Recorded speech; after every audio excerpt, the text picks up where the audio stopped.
পঞ্চায়েত সীমানা পুনর্বিন্যাসের বিরুদ্ধে হাইলাকান্দিতে তীব্র প্রতিবাদ। ধর্মের ভিত্তিতে পঞ্চায়েত সীমানা পুনর্বিন্যাস মানা যাবে না, এই দাবিতে হাইলাকান্দিতে উত্তাল প্রতিবাদ।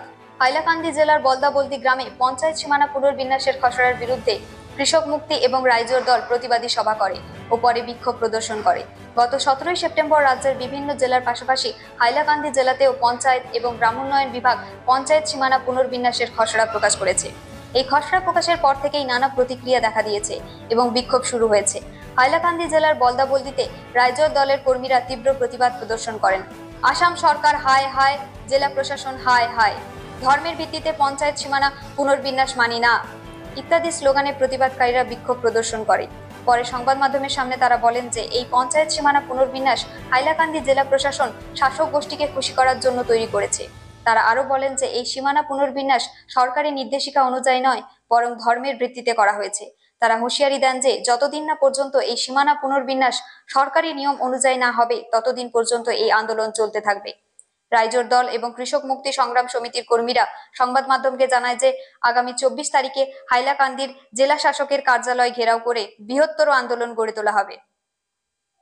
ব্যুরো রিপোর্ট, নিউজ অবিকল।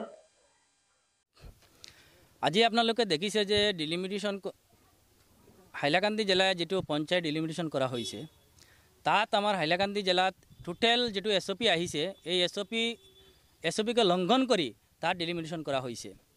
আপোনালোকে দেখিছে যে আমাৰ হাইলাকান্দিত যেটো C ক্যাটাগৰি দিয়া পপুলেশ্যনৰ ভিত্তিত যেটো ডিলিমিটেশ্যন হৈছে, তাৰ সম্পূৰ্ণ অগণতান্ত্ৰিক প্ৰক্ৰিয়া হৈছে। আসলে হাইলাকান্দি যেটো জনসংখ্যা যেটো গণভিত্তি, তাত হাইলাকান্দিত A ক্যাটাগরি আমাৰ হাইলাকান্দি জেলা। হাইলাকান্দি যদি A ক্যাটাগরি হয়, তে এটা জিপির পপুলেশন 10,200 থেকে 13,800 পর্যন্ত হব।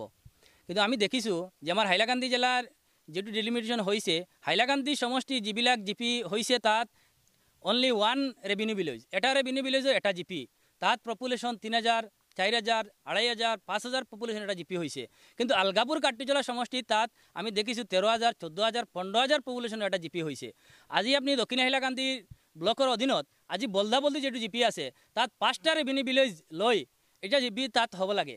কিন্তু বলদাবলদি জিপিটো বিলুপ্ত কৰি তাত প্ৰায় 20-30 কিলোমিটাৰ দূৰত নদীৰ হপাৰত এই দাঁড়িয়াঘাট জিপিৰ লগত সংযোগ কৰা হৈছে। আসলে হাইলাকান্দি যেটো লিষ্ট বনিছে, যেটো খসড়া উলিয়াইছে এতিয়ালৈকে, যদিও হাইলাকান্দি ডিলিমিটেশ্যন কমিটিৰ যি 3জন আধিকাৰিক আছে তেখেতৰ সহি আছে, কিন্তু আসলে আমি যেটো খবৰ পাইছোঁ, এটা বিজেপিৰ যিবিলাক কৰ্মকৰ্তা আছে এইবিলাকে লিষ্টটো তৈৰি কৰিছে, এইবিলাকে সহি কৰিছে। আমাৰ প্ৰশাসনিক আধিকাৰিক যিবিলাক আছে এইবিলাকে সহি কৰিছে। আজি বিজেপিৰ নেতৃত্বত এই ডিলিমিটেশ্যন হৈ আছে। আজি কয়া গ্ৰান্টৰ এটা ৰেভিনিউ ভিলেজ দি এটা জিপি হয়, আৰু তাত প্ৰায় 6টা ৰেভিনিউ ভিলেজ, তাত কিয় জিপি দিব নোৱাৰে? এটো বিলুপ্ত কৰি বেলেগ 20-30 কিলোমিটাৰ দূৰত এটা জিপিৰ লগত লগ লগাই এটা জিপি বনাইছে, এটা কেতিয়া মানি লোৱা নহ'ব। আজি বলদাবলদিৰ সকলো ৰাইজ একত্ৰিত হৈ আমি ইয়াত প্ৰতিবাদী সভা কৰিছোঁ, আমি আন্দোলন কৰিছোঁ, আমি দাবী উত্থাপন কৰিছোঁ। অহা 24 তাৰিখত আমি হাইলাকান্দিত আহিম। যেদিন শুনানি আছে হাইলাকান্দিত, তেতিয়া আমি দাবী উত্থাপন কৰিম কোন SOPৰ ভিত্তিত বলদাবলদি জিপি বিলুপ্ত কৰা হৈছে, তাত জবাব দিব লাগিব। হাইলাকান্দি CM মহোদয় জবাব দিব লাগিব, হাইলাকান্দি DC মহোদয় জবাব, ডিস্ট্রিক্ট কমিশনার মহোদয় জবাব দিব লাগিব। কিয়ৰ ভিত্তিত এই বলদাবলদি জিপি বিলুপ্ত কৰা হৈছে, তাত জবাব দিব লাগিব।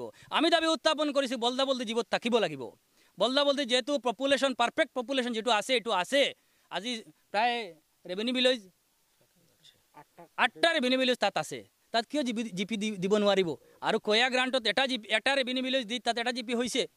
আমাৰ যে আলগাপুৰ কাটলিচৰা সমষ্টি 3টা ব্লক দিয়া হৈছে, 2টা ব্লক দিয়া হৈছে, কিন্তু তাত যদি আপুনি পপুলেশ্যন প্যাটার্ন যায়, হাইলাকান্দি সমষ্টি থেকে 90,000 পপুলেশ্যন বেছি, কিন্তু তাত 3টা ব্লক ডেভেলপমেন্ট ব্লক আৰু 2টা ডেভেলপমেন্ট ব্লক আৰু হাইলাকান্দি সমষ্টিত 2টা ডেভেলপমেন্ট ব্লক। আমি দেখিছোঁ হাইলাকান্দি ডিস্ট্রিক্টত যেটো ডিলিমিটেশ্যন হৈছে, তা হিন্দু মুছলমান ডিলিমিটেশ্যন হৈছে। আসলে গভর্নমেন্টে যদি SOP দিছে, SOP ভিত্তিত একো ডিলিমিটেশ্যন হোৱা নাই। তাত হাইলাকান্দিত হিন্দু মুছলমান বাস কৰাৰ কাৰণত এই ডিলিমিটেশ্যন হৈছে।